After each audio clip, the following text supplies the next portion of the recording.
When it comes to quality sleep, Ashley has you covered with top mattress brands at winning prices and with special financing options available.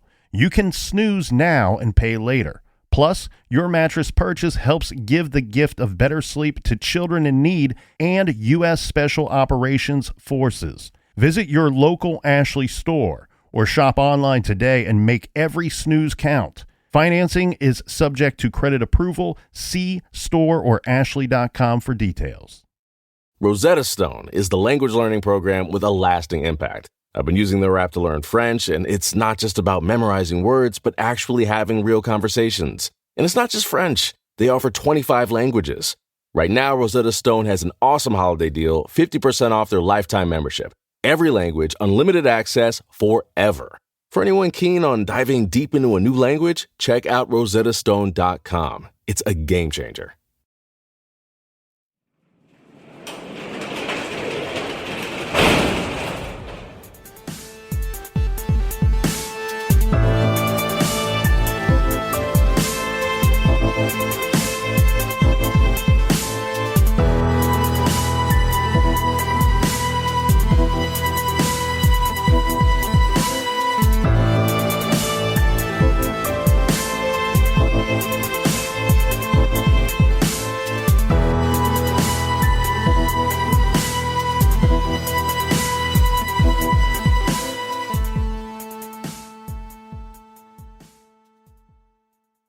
Welcome to True Crime Garage. Wherever you are, whatever you are doing, thanks for listening. I'm your host, Nick, and with me, as always, day drinking responsibly and with a touch of class, he is the captain. It's better than having a touch of gas, especially in this small studio.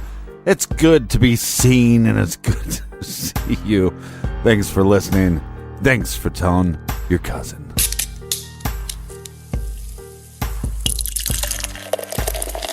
Today we are sipping on a great beer called Beer Drinking is Not a Crime. A big cheers to Andrew and Alexandria for sending us this fantastic beer. And here's Andrew's description of Beer Drinking is Not a Crime. He says you'll find pineapple, orange, and tropical flavors. And it's juicy but with a very nice hop presence and super balanced. Garage grade, 4.5 bottle caps out of 5. And this great beer was brought to us by our good friends. First up we have Laura in Corpus Christi, Texas. And a big shout out to Kristen in Osborne, Idaho. Next up, we have Squirrel and Boom Boom from the Squirrel Hut in Folsom, California. And a big shout out to Stephen and Christina Shepard. Next up, here's a big cheers to Anthony, Brittany, and Corey in Canton, Ohio. And last but certainly not least, we have Robin in Berkeley, California. Thank you to everyone for filling up the fridge for today's show. If you want to help us out with next week's show, you just go to our website, truecrimegarage.com, and there's a little donate button there for you. Yeah, and if you don't have a Band the Van shirt, they're back in stock. And also, the True Crime Garage Plumbing Company shirts, they're a must for any true fan of the show. And that's enough of the business. All right, Captain, everybody gather around, grab a chair, grab a beer. Let's talk some true crime.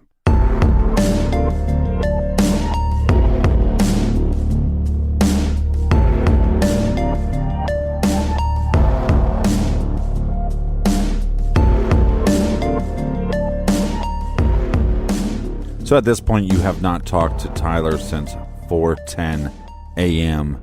You've been searching. It's now past daylight.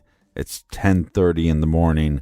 You don't know what to do, and it's serious, and you need to call Tyler's parents. I'm not trying to worry anybody. Like, that was the one thing that I was terrified to do. I was like, I can't call his mom. I can't. Like, I cannot call her and tell her this. Like, we have to go find him first. And, you know, like, he's going to be so mad. Him and his parents are so close, and, like, he's going to be so mad if I call his mom right now. And Adam's like, Brittany, he was like, you have to check out of here in an hour and a half. He's like, then where are you going to go? Then what are we going to do? So I sat down and I called Rhonda, and I was like, this is a situation. I don't know what to do. And she was like, okay, calm down. I'm sure everything's fine, you know. And at this point, I had already called Franklin County Jail. I had already called all the hospitals. I had already called, you know what I mean? Like, I'm thinking all options. Maybe he got a public intox. Maybe he's in jail somewhere. You know what I mean? Maybe he hurt himself and somebody took him to the hospital. I'm like looking at any of these different things to try to, I don't know, like make some sense of this really. So I tell Rhonda, and she's like, okay, don't freak out yet. She asked me if I had called all the jails and asked me if I'd call hospitals and all that stuff. And I was like, yeah. And she's like, okay, well, Kevin's on his way. He's on his way right now, and we're going to figure it out. And I was like, okay. So it took Kevin probably about 45 minutes to get there. So after I got off the phone with her, Adam's like, well, let's go drive around again. Let's go see if we can see something else. There's another street that I wanted to look at or something. I don't know. So we get back in the car and me and Adam drive around again. So Kevin gets there and, he's like, what happened? Like, what did you guys do? Blah, blah, blah. I told him everything, the story. And he was like, okay. And he was like, I'm going to go find him. And he just starts walking. And I was like, okay. And this man literally probably walked 30 miles. He didn't leave till it was dark. He went through every single patch of those woods on foot that day by himself. So now that you contacted his parents, when do you contact the police? So Rhonda calls me right after Kevin gets there, and she's like, Brittany, it's like we're going to have to file a missing persons report right now. And I just like, no, like, I'm sure he's going to shoot us, like, Brittany. And it was just, like, right when she told me that, it got really real, really. Like, I knew it was real because I was already, like, sick worried, but then it was just, like, a whole other level. You know what I mean? Like, I was just already terrified, and now I have to, like... So when did you call them? I called them around, I don't know, like 11:30. They actually weren't even there until 12:30. I met them in the parking lot of the Hilton, and I gave the officer my I told him everything. I said, this is what he was wearing. This is what, last time I seen him, last time I talked to him. And literally the first thing this man says to me is, well, your husband, he's not elderly and he's not a minor. So as far as I'm concerned, a 29-year-old man can leave on his own accord. Well, technically that's the law. Yeah, no, it is the law. But it's like, I feel like, and even since I've been going through this, there are so many, when it comes to missing people, it is such like a broad area. Like there's not really a place to start. Like they literally are like, well, 72 hours, we'll let you know, type deal thing. And I was like, are you kidding me? Well, in the missing persons unit, there's 8 detectives. They did roughly 8,000 cases last year. So they're kind of crunched for time anyways. And I think anytime that it is an adult that goes missing, they have to start with the idea that they could have went missing because they wanted to. Right. Well, and I understand people that hear my story and people that see this, they're like, half of them are like, oh, he probably just walked away. And I can put this on my whole, like, I know that man so well. He's literally my best friend. Like, we were really good friends before we ever even got together. You know what I mean? Like, I know everything about him, seriously everything. And I know he wouldn't just, like, if Tyler didn't want to be with me, okay, he would tell me that. He doesn't play games. He's not childish. Like, he's a very, very blunt person. He's very upfront. He loves his son more than anything in the whole world. He literally named my son after a freaking football quarterback. Like, I'm being dead serious. Him and his mom are so close. I've never seen a relationship between, like, a son and a mother like that before in my life. So even if he left you and didn't tell you, he would still be contacting his mother. Oh, definitely. Like, you take me and my son, like, you take us completely out of this equation, he would not do this to his mom or his dad, but not his mom. Not his family, like, not his friends. He's with his job alone, he has so many responsibilities. He would never miss a day of work. I'm talking like he has never missed a day of work. How was the first conversation with law enforcement? It was not good. I filed a police report. He had got it in the system around 1 p.m. And, me and Adam, we still drove around and we were looking in all these places, and we'd met up with Kevin a couple times, and It was about 5, and Kevin's like, Brittany, I think you need to go get Aaron. I think you need to go back to the house and get Aaron. And I was, I can't leave him up here by himself. Like, you know what I mean? Like, I can't leave him. But I had to, like, I needed to go get my son. And so I did. So Adam took me back to my in-laws' house in Circleville. I had literally just got there. So this was probably around like 5, 6 o'clock. And the detective called me, and I mean, he wasn't very nice. But at the same time, it's like, I understand that your job is not to be nice to me. You know what I mean? Like, your job is to find my husband. That's what your duty is. It's not to call me 27 times a day to tell me what you've heard and what you haven't heard. It's not to, you know what I mean? Like, your job is to find my husband. So, but now I know this, like, literally, like, 46 days later, I know this. But that day when he called me, this is like super new. Like, I didn't go to sleep. I still hadn't been in bed at this time. Have you been trying to call Tyler's phone? Oh yeah, I was calling it all day. All day. The cops did a pretty extensive search from what I've heard. When did that search take place? So technically he went missing on the 24th. They didn't do their first search until Tuesday. They're telling me they've been doing everything. Yeah, when I talked to detectives, they explained to me the search, and it seemed very extensive. They also pulled a lot of security footage from the mall. Yeah, so the first day, so this was Monday, and I'll tell you again, I didn't go to bed until Tuesday. I didn't go to sleep until Tuesday.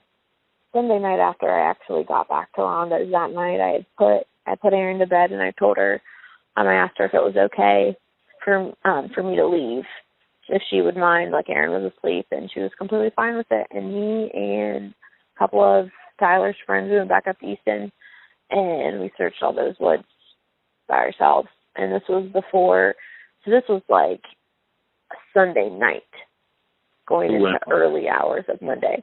So we were there. Who went with you guys? It was me, Alex, and Nick. And these are just, friends of ours.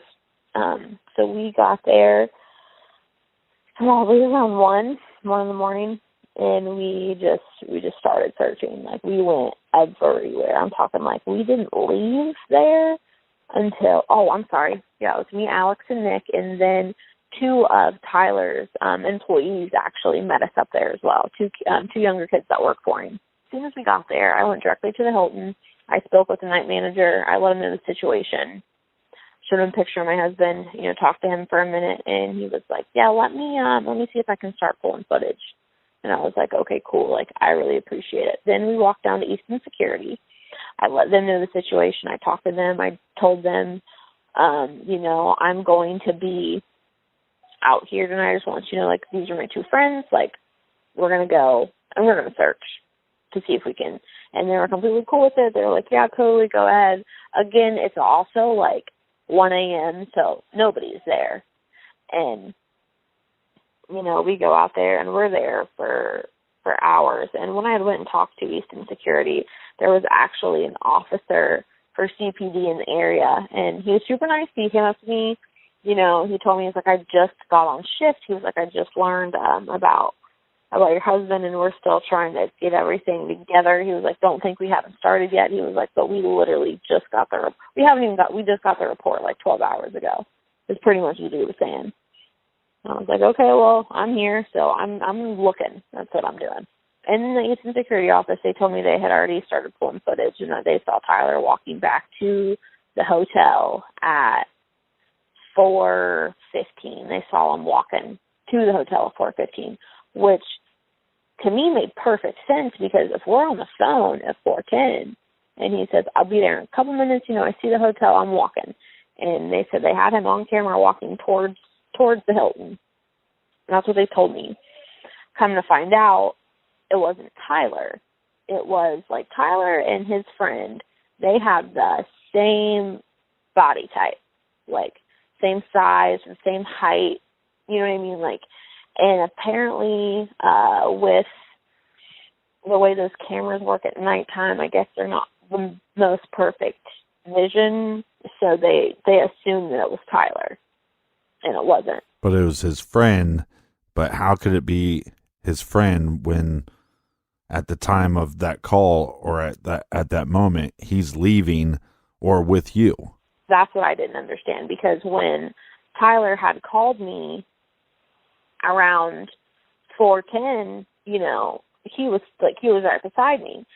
And then I realized that when me and Sheree got off the phone, we both kind of but we didn't walk up the street. We walked to, do you know the Easton area very well? Yeah. Okay, so we walked, if we were standing on the corner right in front of the Hilton, we walked to the left, and we both were kind of on that main strip, and we both walked down the street, but he did one side and I did the other side. I'm sorry, we were both on the same side of the street, but he went one direction and I went the other direction. And so I don't know if that was then, because when we were he could have been turning around, it could have been that time, because it's not we both went out and we're searching. It was kind of we were just walking down to see if we might see him somewhere. Well, there's tons of shops around there, and there's tons of cameras. It's surprising that he's not picked up on any of the footage anywhere. So back to the search that night. So we go and we search a bunch of stuff. We don't stop until it was daylight. It was 7 or 8 in the morning. And we're trying to, at this point, me and Nick and Alex and the other two, we're just trying to, pretty much think like Tyler thinks. I don't know, it probably sounds stupid, but we're okay, if he said that he's walking out of the woods and he sees the Hilton, we went to every single patch of woods and, around to see, if you could see the Hilton from this patch of woods, we searched it. Well, and Tyler doesn't know this area. He's been drinking. He's exhausted. So it's possible that he's not even looking at the correct hotel. Right, exactly. He's looking at the wrong place, and that's something we also considered. So there is I think it's a Marriott, a little bit down from, it's on the other side of the actual town center, the shopping center, and it looks they're all made by, all these hotels in the area. It's the same company that owns them. It looks just like the Hilton. It's a little smaller, but it looks just like the Hilton. Puts out the same amount of light at nighttime. So we went around there as well. So you guys are searching everywhere. You don't know when the cops are going to search or if they're going to search, but they end up searching on that Tuesday, and then they contact you after. They called me and pretty much said, I just want to let you know that we searched the ponds behind Costco, and we've been working on pinging his phone, and we pinged his phone around Costco, but I guess what it was is I mistook it because there's a cell tower back there, and if you ping a phone, it automatically goes to that cell phone tower, but that radius is 2 miles. So his phone could be anywhere in that 2 miles. It doesn't necessarily have to be at the tower. So they subpoenaed his phone records? They subpoenaed his phone records. They still don't have them. And it's over a month ago. It was all the beginning of March. Have they subpoenaed your phone records yet? Not that I know of. But I've been more than welcome to, here's my cell phone. You can look through it, do whatever you need to do to it, type deal thing. Have you thought about taking screenshots of your call log? I went to because I have Verizon, so I got on my Verizon, and we did this with Tyler, because Tyler is on a phone plan with his parents, and I'm on one with mine. So I literally got on mine, and I took a picture of my call log, and I sent it to the detectives, and then I did the same thing for Tyler. So it's this is I know it's not everything you need, but this is what I can give you as of right now. This was Monday, I think. Right. Monday or Tuesday that I got that to them. And law enforcement during the search they were using dogs. They searched the woods. Did they search the ponds? Searched the ponds. I guess they have dogs out, and they said that the dogs actually hit on one of the ponds. So they drug it completely to the sonar. They had a dive team. And there was nothing in there. And then they actually searched that same pond again. The ponds in that area have been searched multiple times. they have had multiple different searches, like grid searches and different, like, I know there are, like, wooded areas there, and since he did say, like, Woods on the phone the last time, they've been pushing towards the woods more, you know, like, when they do search, which is understandable, and they just don't have, it's like there's literally nothing there. Like, there's no, like, not a shoe, not a wallet, not literally nothing at all. And Tyler doesn't have a transportation app like Uber on his phone that you know of? That I know of, no. Do you guys share social media accounts, or do you have access to Tyler's social media accounts? We don't share any, no. Sorry. We do not share any. I don't have access. I mean, I think I know what his password is, but I was told not to try it type deal thing. I think that the detectives are actually, like, looking into his Facebook and stuff. But as far, like, I know he has, like, a Snapchat. I don't know what his password to that is. I know, like, the password to his Gmail, and I had actually contacted the detectives to make sure that I could continuously check his Gmail, because, like, our friend that was with us that night, he's super, like, techie, and he's, like, told me, like, a lot of things about, like, apparently if you have a Galaxy, you can, and, like, you're signed up with Gmail, like, Gmail, like, literally tracks your phone. And that was something that the detectives also ended up finding, and that caught him down by Abbott Labs. And then that's why they did another search on, I think that was the south part of Easton. Right, so they get a hit at Abbott Labs. That's pretty far from Easton, walking-wise. If I'm correct, I think it's about half a mile. And that's where it stopped. Do you have access to his financial records? Oh, yeah. So I basically, like, it's just flagged. And we have a lady at the bank who just checks on it constantly. And, like, anytime there's any type of notice that comes on there, like, she literally calls me to tell me that my Netflix came out, like, type stuff. You know what I mean? Like, anything that pops up on there. But there hasn't been any activity from Tyler. Like, nothing.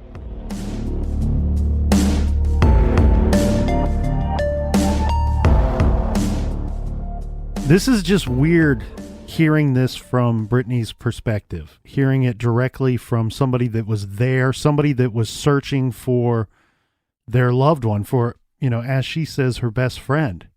The weight to this story, it's just got a certain heaviness to it that's really, like, got my head spinning right now, Captain. I'm kind of, like, questioning a lot of different things here. I'm trying to think through a lot of things as I visualize the story as she tells it. One thing that I was thinking about along the way is kind of going back to their night out. They go out around 8:30, and she was very detailed in their timeline and what they were doing, and then he goes missing. I'm calling it 4:11 a.m. is when he goes missing. That seems to be when he's truly unaccounted for and communication drops off. Yeah, but you wonder, the call before at 3:37, is he lost and he just doesn't know it yet? Right, and how far could he be from the actual hotel?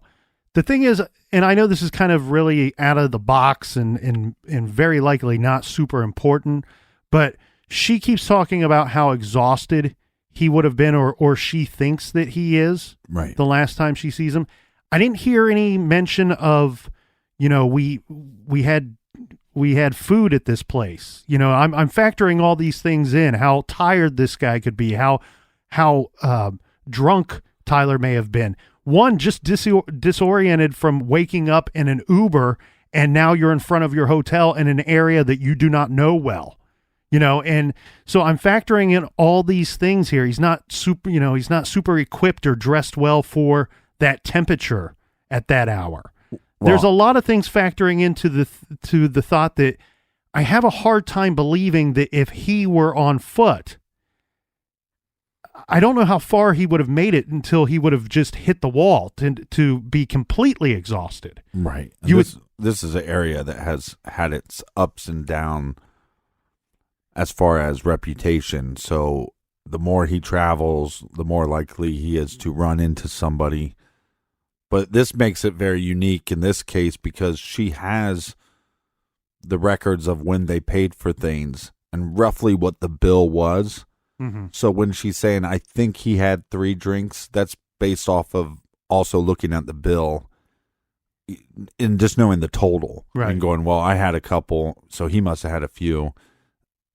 And in most missing person cases, take Brian Schaefer's, for example, we don't know how much he drank. We don't know what he drank. Mm-hmm. We don't have a clue. With Mara Murray, we don't know if she was drinking or not. I mean, this, we have detailed accounts of what he was doing hours before he went missing. Yeah, and the thing, though, too, is, and this is why they say, hey, obviously, don't drink and drive. Don't drive drunk. But, there's also that big movement, and has been for years, about don't do buzzed driving either. Mm-hmm. And I think all that's very important to keep in mind when we try to analyze this stuff from the outside looking in. When you talk about alcohol, I know my personal experience with drinking is you can't always figure out how intoxicated you might be in one specific setting. I know there are times where I'll have 2 or 3 drinks and I'm sober as a judge. There's other times I'll have 2 or 3 drinks and I feel like I've been drinking all night. Mm-hmm. There's a lot of factors that go into that. Exhaustion, how much have you ate? What have you been doing that day? And I just kind of keep going back to the thought and the feeling that I feel like Tyler got disoriented. I feel like he's in a place that he doesn't know very well. And at some point, I just picture him, thinking he is in a certain location, getting slightly turned around and going, I know it's right up here. I'll just keep walking this way. And then we've done this before. Everybody out there has done this before, where you get a little bit turned around in an unfamiliar area. Mm-hmm. Next thing you know, you've walked quite a distance away from where you thought you were going or where you were trying to get to. And regarding that Abbott Foods, Abbott Nutrition is actually what I think she called it, Abbott Labs. Right. But there is an area, there's a building and a business over there. I think it could be a distribution center or like their home office. But there's a place called Abbott Nutrition that is over there. And that would be 1.1 miles from the Hilton. And at that location, it's if he made it there on foot, that's a difficult location. That would be about 20 to 25 minutes of walking distance, depending on, that's according to my phone. All right. I was looking that up. But in that area, there are plenty of buildings in that area that are not hotels that one might think in a disoriented state that they see it and go, yeah, I'm right by the hotel. Yeah, I'm very close to the hotel. I can see it from here and I'll be there shortly. Right. And I just see the situation of this guy maybe getting further and further of where he wanted to be. And by this point in the story, I'm terribly fearful of what could have happened to him after he got a good distance from that hotel. Well, and let's be very clear, because it was misreported in one of the interviews Brittany gave. The report states that he called at 4:10 and said, I see the hotel and I'll be there shortly and I'm sorry. And it's reported that she said that he sounded confused. Mm-hmm. And that's not what she said at all. She actually thought he sounded pretty coherent on the phone call. Okay. What she was saying in that interview was when he got out of the car, when he got out of the Uber, when they got back to the hotel, she thought he seemed a little confused. And rightfully so. He just fell asleep and woke up. And maybe he was confused because he was like, wait, Hilton? Are we staying here? I thought we were staying somewhere else.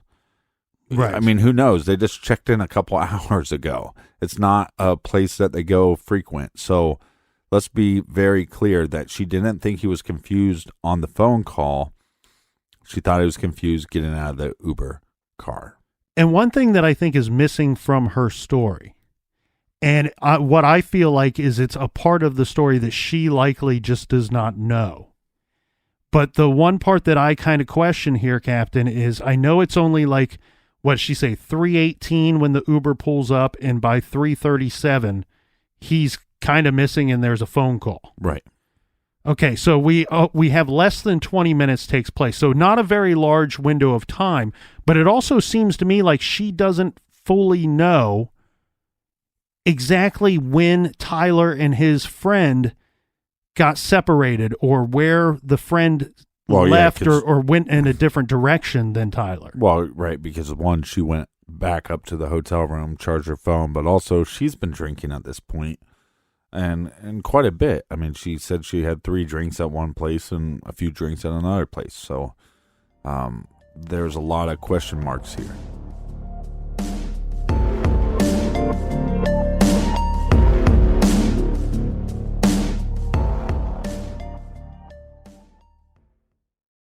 This show is sponsored by BetterHelp. Do you look forward to the holidays? Maybe you struggle with seasonal blues.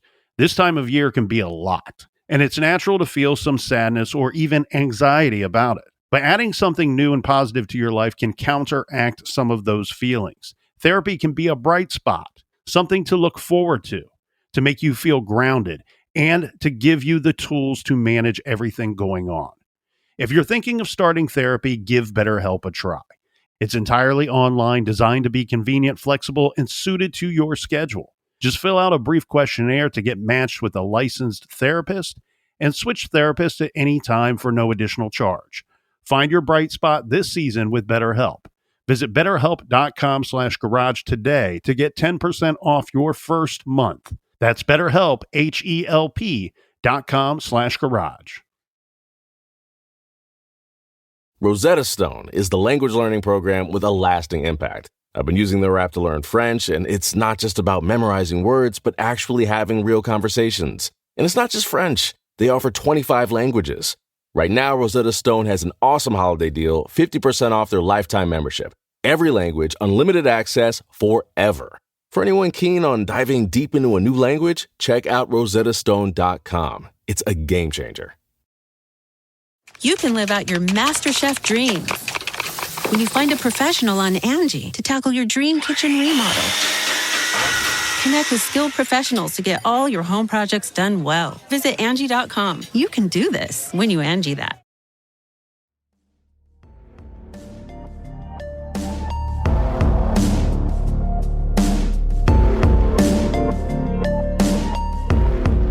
So since that search on that Tuesday, what's been happening with the investigation?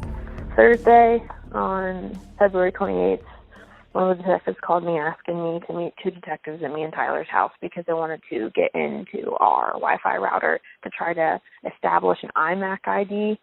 Apparently it can trace the phone even if it's dead or get a better location of the cell phone at any time.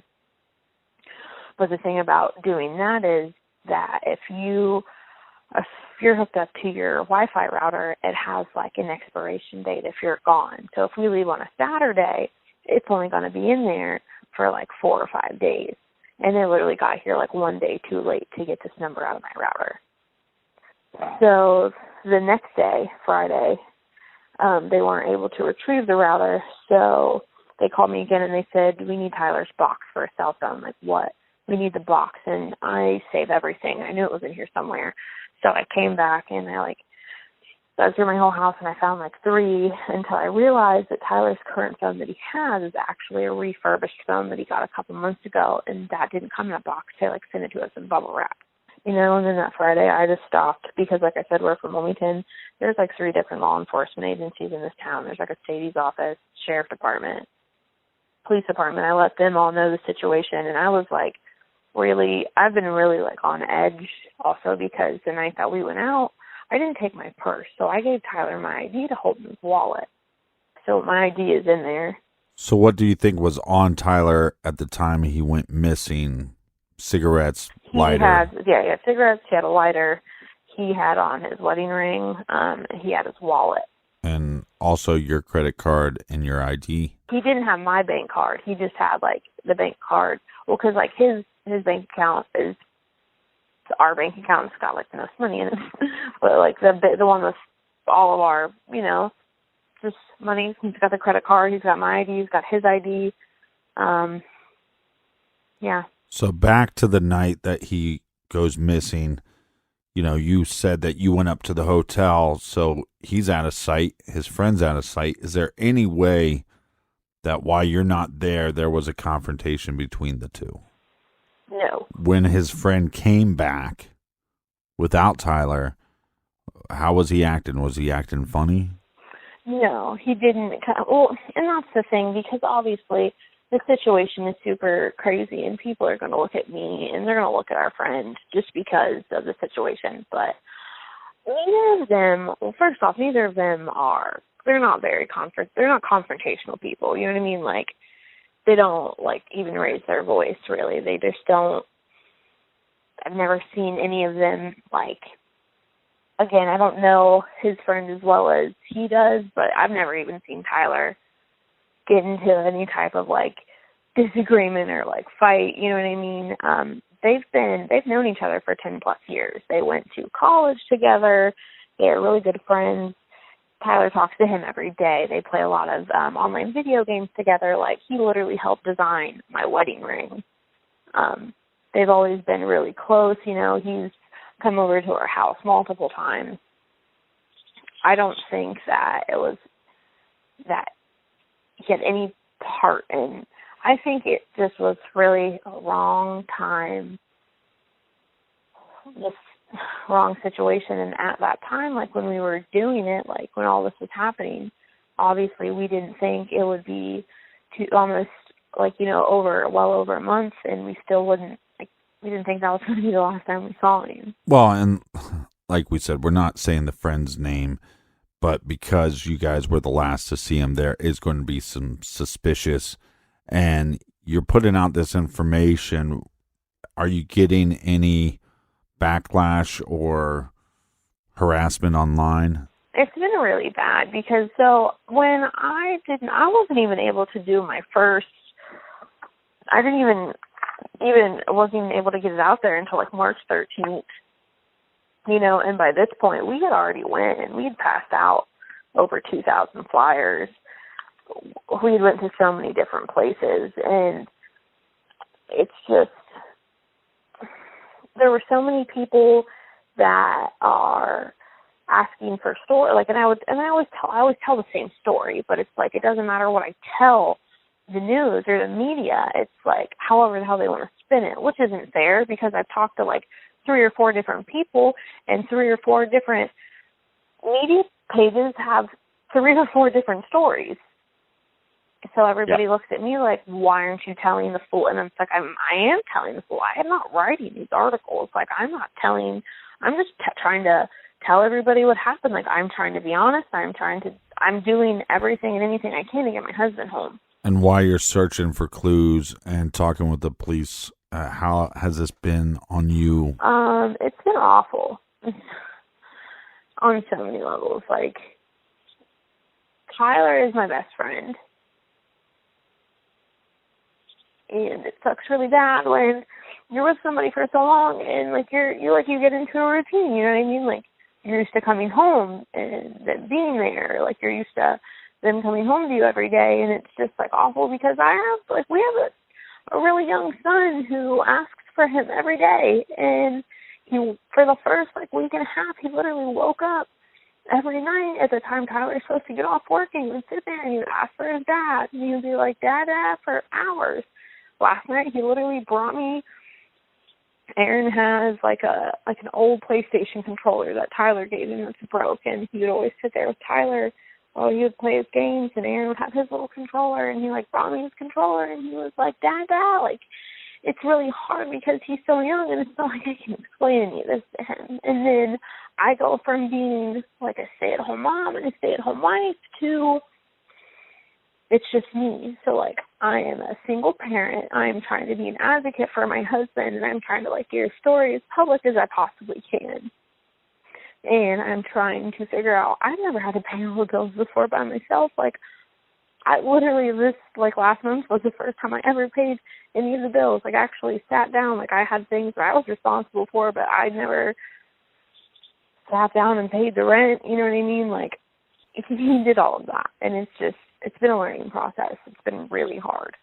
Yeah, and it just doesn't make any sense for somebody to up and vanish. No, and that's the thing. And I'm like trying so hard to like let people know, because I understand, like from the outside looking in, if I was just somebody that scrolled by and read this story, I'd be like, that's not right. Like something's wrong. Like, you know what I mean? But he's not the type of person. He is a very responsible person. Like, he knows his responsibilities. Like, he has always been such a wonderful husband. Like, I am spoiled. Aaron gets anything and everything. Like, he's just a really good dad.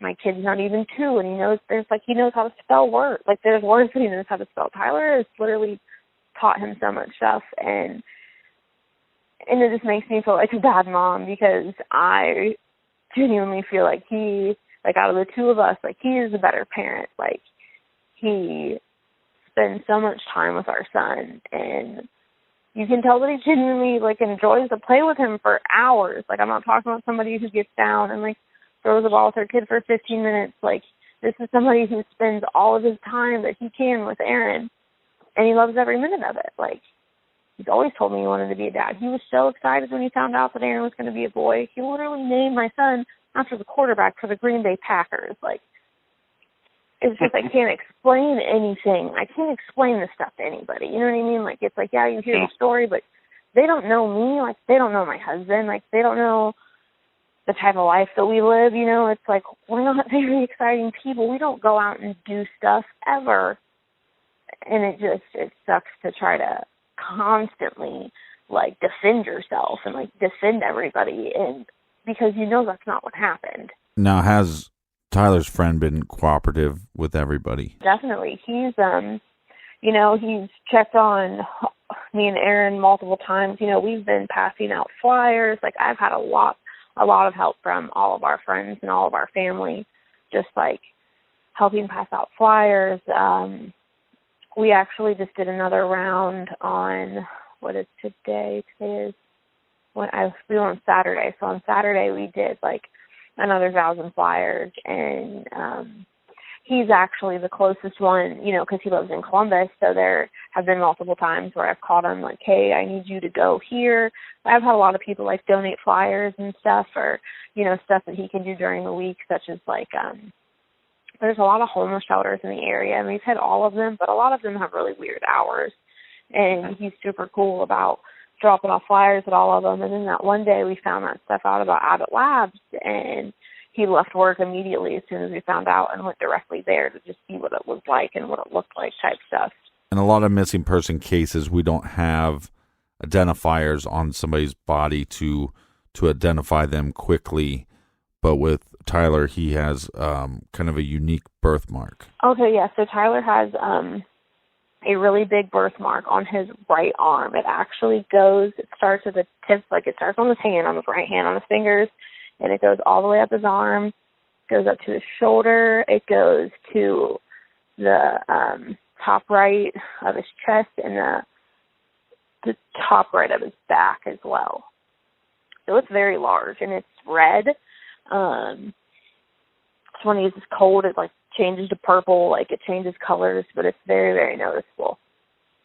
So even if like if you had to cover that up, you would have to wear like gloves, a long sleeve shirt, and like something around his neck. So what do you think happened to Tyler? What do I think happened? If you had to guess. I mean, it's just this whole situation. It's really, really crazy to me. I really think, my personal opinion, I think somebody took him. There have been, Ohio is like number 4 in human trafficking. There have been like 5 other men that went missing in Columbus around the same age as Tyler in the past like month. Mm-hmm.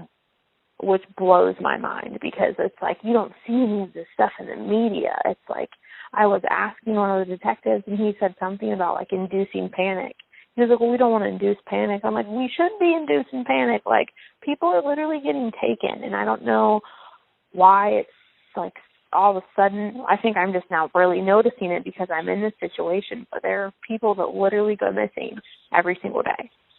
If you could say something to Tyler right now and knew that he could hear you, what would you say to him? I would tell him that I'm not ever giving up. Ever. Nobody can stop me trying to find him. And I will find you. I really will find you. And I don't know what kind of situation you're in, but I need you to get out of it. And I need you to be safe. And I need you to get home. And I miss you so much. And I'm just trying so hard to get you home. I miss my best friend, and my son misses his dad.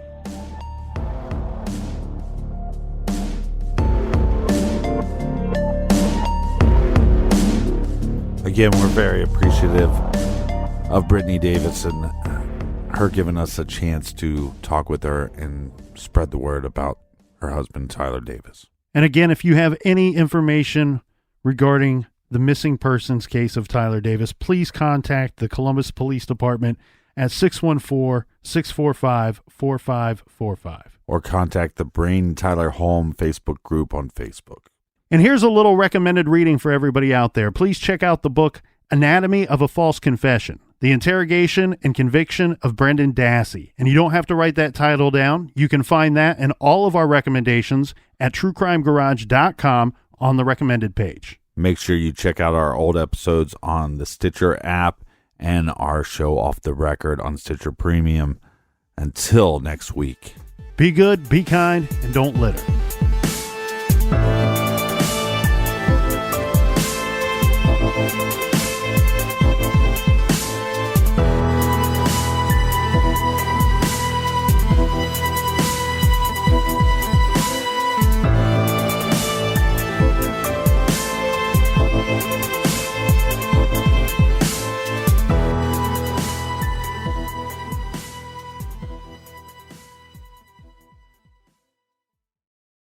You can start your day off right when you find a professional on Angie to get your plumbing right first.